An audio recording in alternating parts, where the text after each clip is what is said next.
Olá pessoal do Caraguá-Taon, sejam bem-vindos a mais um vídeo aqui no nosso canal. Para você que não sabe, na Ordem dos Advogados do Brasil está acontecendo aí uma corrida eleitoral. Nós temos espalhados pelo Brasil inteiro vários candidatos a presidente, vice-presidente, porque todo o trabalho do advogado, por trás nós temos um suporte. Eu recebi hoje, na verdade eu não recebi ninguém, eu vim para o escritório do meu amigo, que é candidato à presidência da OAB aqui na subseção de Itaquera, e ele nos acariciou com essa ilustre entrevista que nós vamos ter já já. Vamos ver o que a gente pode aprender com esse sábio.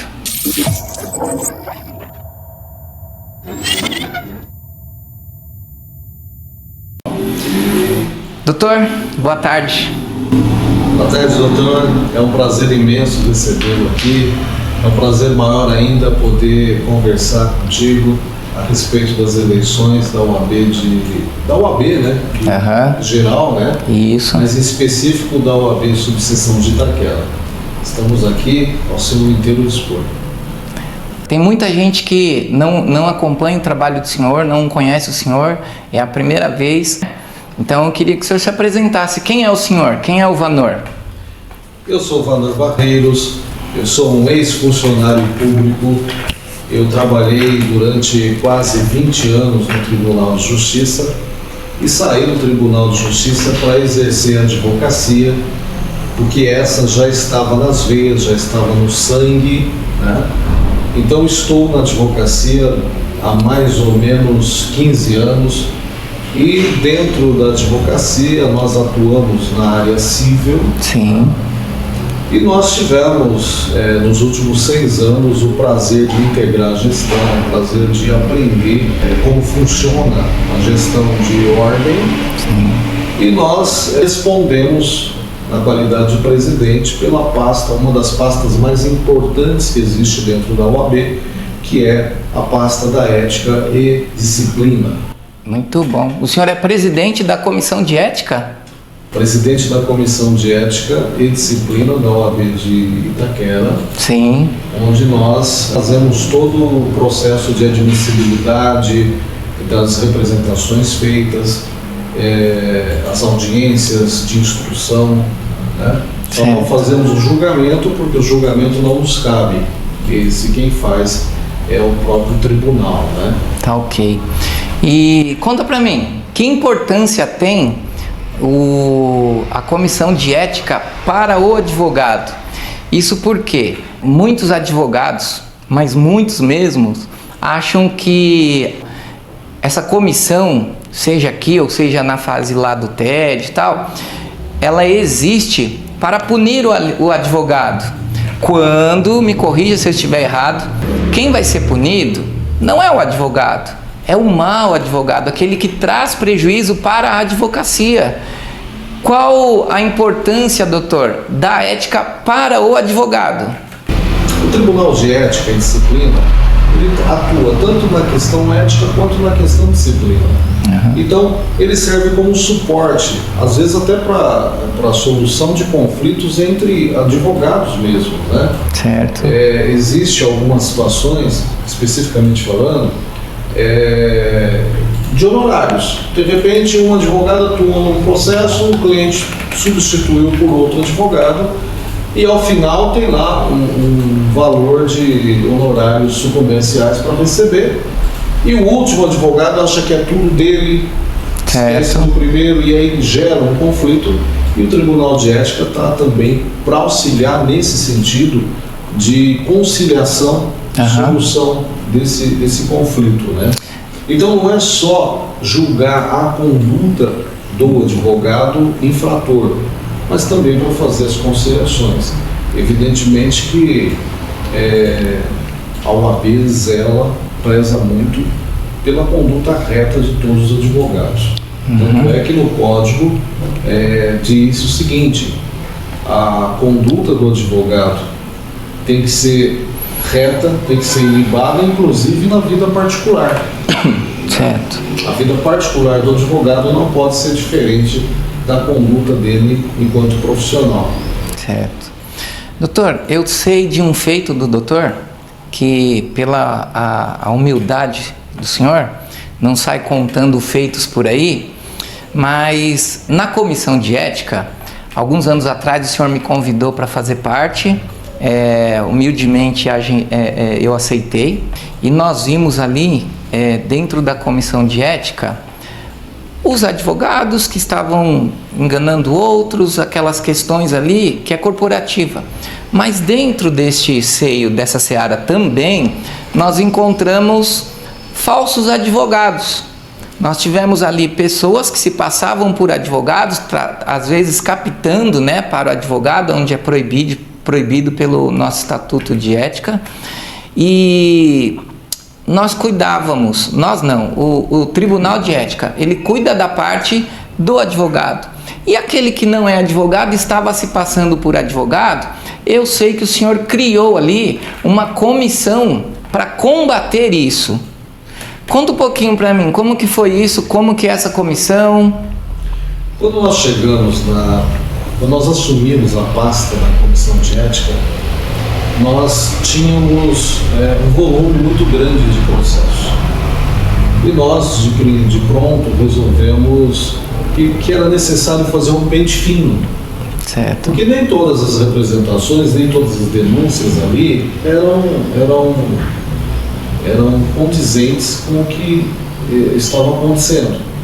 E aí precisava a gente diminuir o número. Nós iniciamos o nosso trabalho com a política do corporativismo. Então, todo advogado, para nós, a partir daquele momento, era inocente até que se provasse o contrário. Certo. E nós observamos que tinha muitas questões que envolvia o exercício regular da profissão.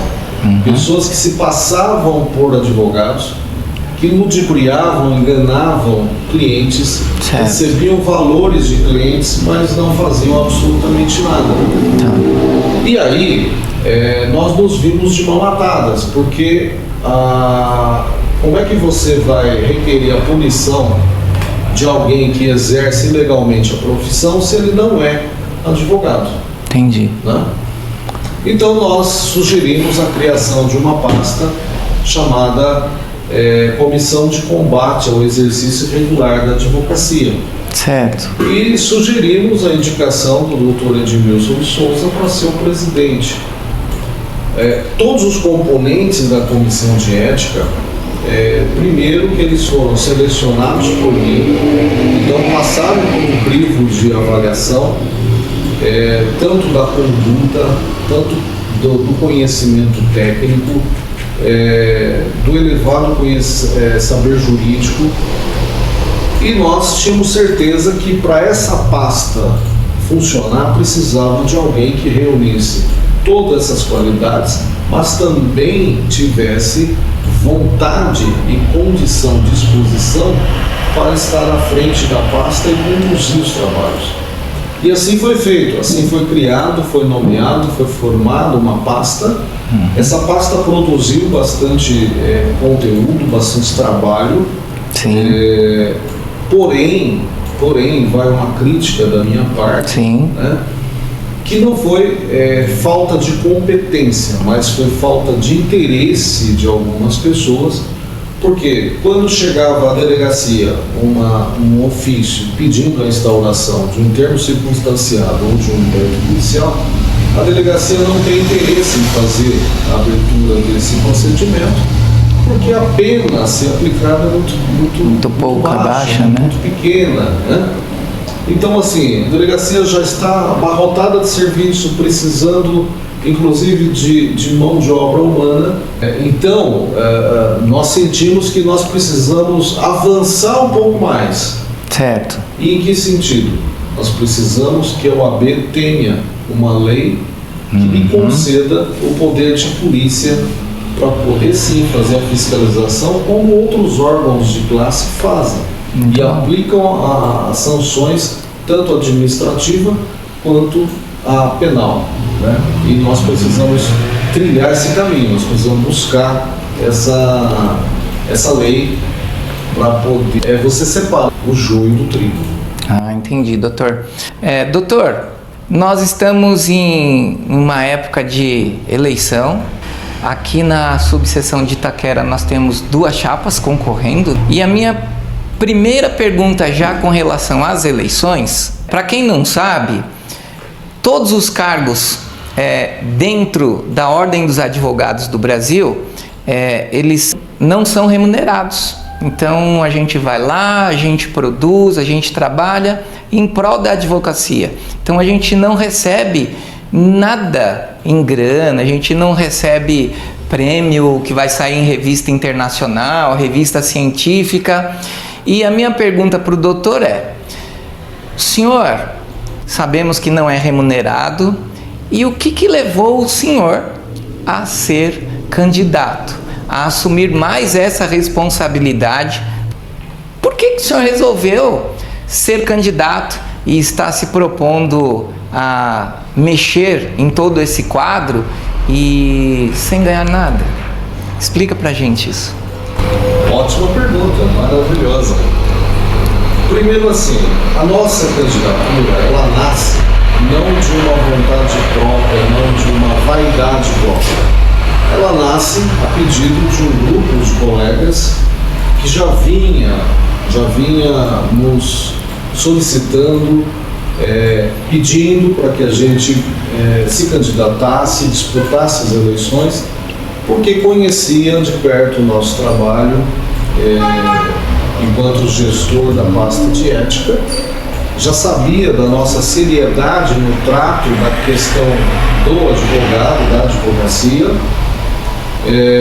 sabia que todas as pessoas que nos procuraram na ética com algum problema que envolvia a questão ética, todos foram atendidos, inclusive as pessoas de fora da nossa jurisdição, e nós atendemos a todos com muito carinho, com muito cuidado, muito respeito, e nós damos todo o suporte. Depois nós entendemos que a OAB, ela que sempre foi o farol da sociedade, sempre esteve iluminando os caminhos da sociedade, ela nos últimos tempos perdeu o foco. Ela tem se mantido silente em questões de extrema importância e relevância, e como se mantido inerte. E com isso a advocacia tem perdido espaço, tem perdido direitos, a advocacia está cada vez mais fadada ao fracasso. 80% dos nossos advogados inscritos ou estão exercendo uma outra atividade principal ou estão passando por necessidades por conta de que o mercado está comprometido, a remuneração é extremamente baixa, e nós entendemos que, além de cuidar do advogado, a OAB também tem uma função social, que é o de cuidar da nossa sociedade. Diante de tudo isso, e a gente que tem um amor pela advocacia, a gente que vive a advocacia todos os dias, a gente que tem amor ao próximo, ao semelhante, nós decidimos que era o momento de nos colocarmos à disposição de servir a nossa comunidade de advogados e a nossa comunidade que compõe os bairros de Itaquera, São Mateus, Guaianazes, Cidade Tiradentes. Porque nós entendemos que a OAB precisa conversar com todo o poder constituído, inclusive com os subprefeitos, para exigir destes que a assistência social cuide dessa população que está em estado de miséria. Certo. Não podemos fechar os olhos para isso. Tá. E nós, diante de tudo isso, entendemos que dedicar uma parte do nosso tempo em prol do nosso semelhante, em prol da nossa própria profissão, é um ato de amor, é um ato que vale a pena, é um ato que tem valor e que nós seremos recompensados de uma outra maneira, não com um valor monetário, mas de uma outra maneira, que a gente acredita muito que o Criador está de olho em todos nós e nos recompensa de outra forma. Ok. Doutor, nós temos uma quantidade aqui, Itaquera, São Mateus, Cidade Tiradentes, Guaianazes. Então nós temos uma grande quantidade de advogados que passam por necessidades, não tem grana suficiente para pagar a ordem, né? Eu sei que isso não compete à subseção, mas o que eu quero perguntar para o senhor a nível de subseção, nós podemos, uma vez o senhor eleito, o senhor pode, junto com a sua equipe, criar algumas coisas para, tipo, pegar na mão do advogado, mostrar para ele, mas o que tem de projeto do doutor para ajudar esse, não vou nem dizer novo advogado, é que na maioria são os novos, né? Mas nós temos uma grande quantidade de advogados que estão aí no mercado já há 5 anos ou mais e, infelizmente, eles têm que procurar uma atividade paralela para ajudar a manter, às vezes, as contas do escritório. Então, ele vai trabalhar no transporte individual, como Uber, enfim, algum aplicativo aí. Ele vai, infelizmente, né, de entrega de tipo iFood, algumas coisas assim. E como que a gente pode resgatar esse advogado e fazer ele sentir que a OAB, pelo menos a nível de subseção, ela está trabalhando por ele, não nós advogados trabalhando para a OAB? Muito bom. Nós primeiro precisamos entender, doutor, que a OAB precisa ouvir a classe. Esse é o primeiro ponto. A gente precisa entender o que é que de fato a classe está precisando nesse momento. Nós precisamos ter um canal de comunicação, então, onde o advogado possa conversar diretamente com a diretoria através desse canal e apresentar para esse canal todas as suas mazelas, todas as suas queixas, todas as suas sugestões. Sim. E tudo isso tem que ser apurado e tem que ser levado à cobrança. Uhum. Então, por exemplo, é inadmissível que se aguarde 90 dias para que o Fórum de Itaquera expeça o alvará, o mandado de levantamento de uma determinada guia, um determinado processo. Essa é uma queixa que vem se repetindo, vem se avolumando e que a diretoria precisa pegar essa queixa, sentar com o juiz diretor do fórum e entender por que está acontecendo isso. Certo. Exigir dele uma diminuição do prazo. Quanto ao pegar na mão do colega, nós entendemos que a OAB precisa estar ao lado do advogado todos os dias. Certo. Todos os dias. Nós precisamos, inicialmente, trazer cursos para a OAB, tá? Para os nossos colegas. Cursos, primeiro, que seja de interesse deles. Sim. Porque não adianta você querer trazer um curso que não vai ser praticado, não vai adiantar nada, vai ser mais um certificado que o colega vai ter na parede, sem nenhuma razão. Mas nós precisamos entender que tem que ser, primeiro, cursos baratos ou gratuitos. O curso que nós temos aí na ESA, seja a nível estadual ou regional, eles são bem caros, né? Então, se o advogado ele está com dificuldade para pagar a sua anuidade, ele não vai conseguir fazer um curso de especialização. E nós, principalmente o doutor que já milita há muitos anos na prática, nós sabemos que aquela teoria toda é acadêmica, né? Ela vai ser muito útil na vida acadêmica, né? Agora, na vida prática do advogado, essas palestras, processo civil, mentoria, explicar o passo a passo do nosso rito sumário, sumaríssimo. O senhor acha que isso realmente soma para o dia a dia do advogado no escritório? Doutor, eu entendo que tudo isso é importante. É um conjunto de importância.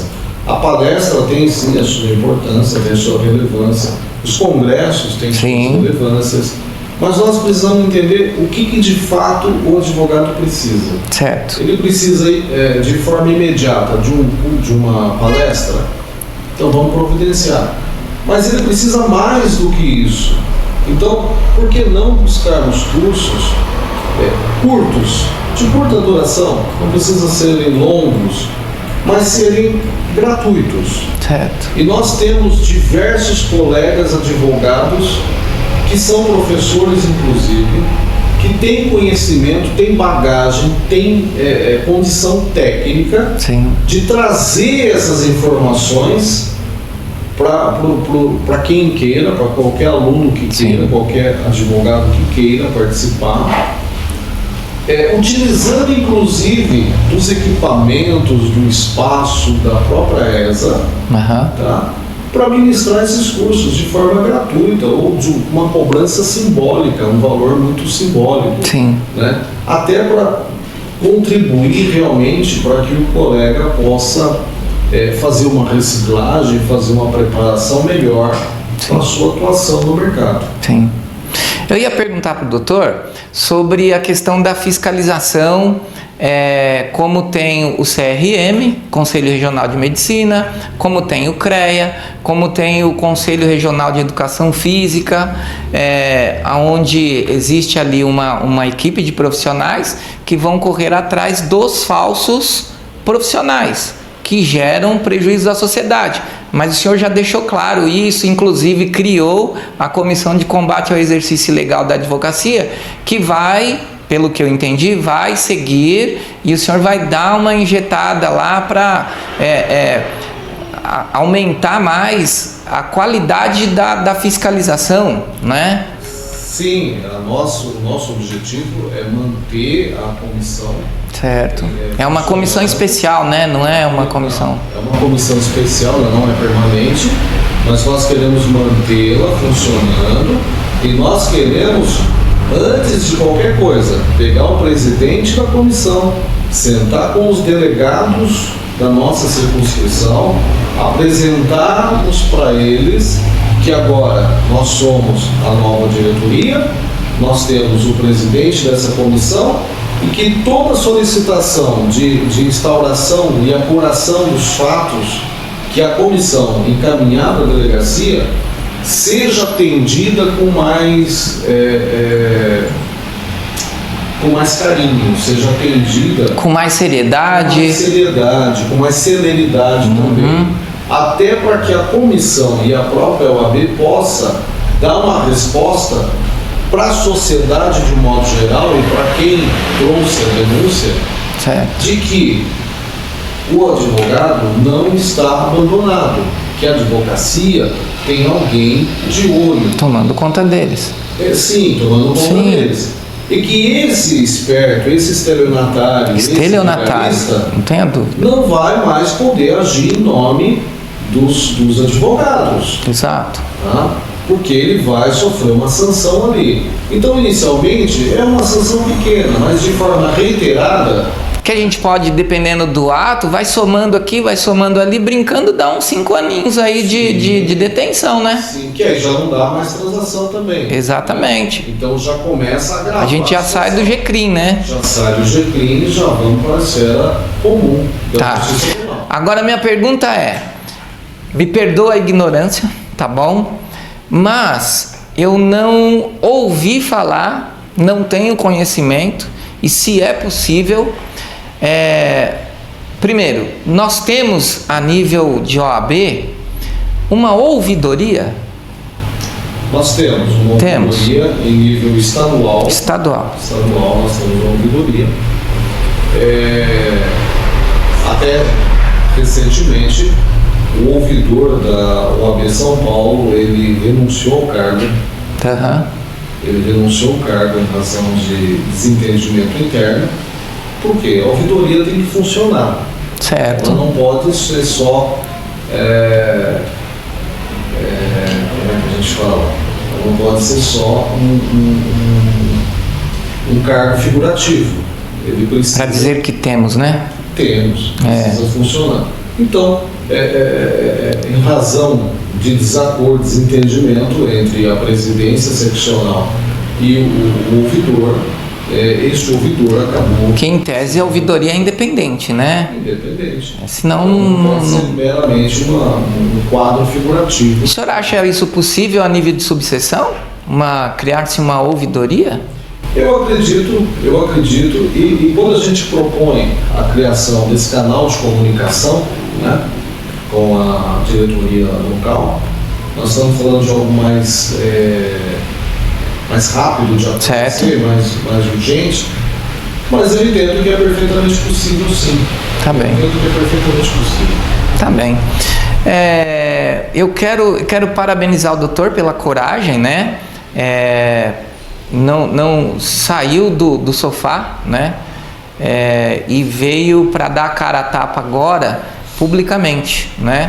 Porque todo o trabalho do doutor, ele é conhecido internamente, então aqueles que estão ali, estão vendo, conhecem o trabalho do doutor, e o doutor resolveu dar uma guinada agora, né, em tudo isso, e partiu para essa candidatura, que eu quero desejar muita sorte. E eu queria finalizar aqui, doutor, para que o senhor conte para aqueles que não o conhecem, não conhecem o seu trabalho, que estão pensando em votar em alguém, vão ter que votar em alguém, conversa com ele para dizer por que o senhor é candidato, o que o senhor e a sua equipe pretende fazer, porque eu ouço aqui fora um monte de gente falando que a gente não pode voltar ao que era antes.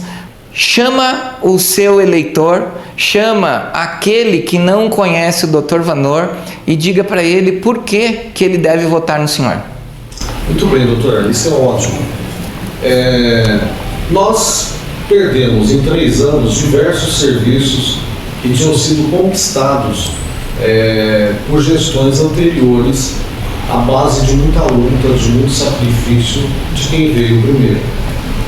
Infelizmente, em menos de 3 anos, isso tudo acabou. Voltar, não existe essa possibilidade de voltar ao tempos atrás. Nós temos que mirar para frente, nós temos que seguir a nossa trajetória rumo a estações que nos desembarquem em condições melhores do que a que nós temos hoje. Então, nós precisamos inicialmente cessar as perdas. Nós precisamos recuperar os serviços que nós tínhamos e que foram encerrados em razão da falta de representatividade de uma gestão. E nós precisamos, obviamente, avançar além disso. Nós precisamos buscar outros caminhos, outras conquistas para a advocacia. Uma delas é o resgate ao respeito. Só vai haver respeito à advocacia se nós não fizermos uma gestão de gabinete. Nós precisamos estar em comunicação com os juízes, com os promotores, com os delegados de polícia, com a polícia militar, com a Guarda Civil Metropolitana. Nós precisamos mostrar que os advogados de Itaquera agora podem contar dia a dia com a OAB, que a OAB vai estar ao lado deles no dia a dia, naquilo que eles precisarem. Nós precisamos registrar, doutor, que a OAB precisa do jovem advogado, não resta a menor dúvida disso, mas que também precisa do advogado mais experiente, mais antigo. E nós precisamos juntar, nós precisamos unir, nós precisamos incluir esses 2 pontos, o jovem e o mais antigo, para que nós formemos uma única família, e uma família forte. Então nós teremos uma OAB forte, uma advocacia forte, e nós teremos o respeito a todos os advogados em razão desse trabalho que nós vamos desenvolver, que é de assistir a todo advogado, advogada que precisar da ordem. Todo advogado, advogada que esteja com algum problema, seja ele qual for, precisa da ordem. A ordem não pode esquecer do bem maior que ela tem, que são os advogados e advogadas. A ordem não pode simplesmente lembrar que existe advogado em duas ocasiões: a da cobrança da anuidade e na época de eleição, onde todo candidato vai atrás de todos os advogados e tratam esses advogados como se eles fossem os melhores do mundo, porque precisam do voto deles. Independente de eleição, independente da cobrança de honorário, de anuidade, nós queremos estar com o advogado todos os dias, lado a lado com ele, ombreado a ele, na sua defesa, no seu acompanhamento do seu progresso, do seu crescimento. É isso aí, doutor. Muito obrigado, parabéns novamente e que tanto o senhor quanto a sua equipe seja bem sucedido nessa corrida eleitoral e que todos os projetos que vocês têm em mente em prol da advocacia, que disso eu não tenho dúvida, eles possam ser executados, tá bem? Tenha um bom dia, hoje é sexta-feira, né? Um bom final de semana, eu não sei quando isso vai ao ar, muito provavelmente na segunda-feira, né? E sucesso, tá bom? E vamos acompanhar a corrida eleitoral em toda a Ordem dos Advogados do Brasil, em particular na subseção de Itaquera. Até mais, gente!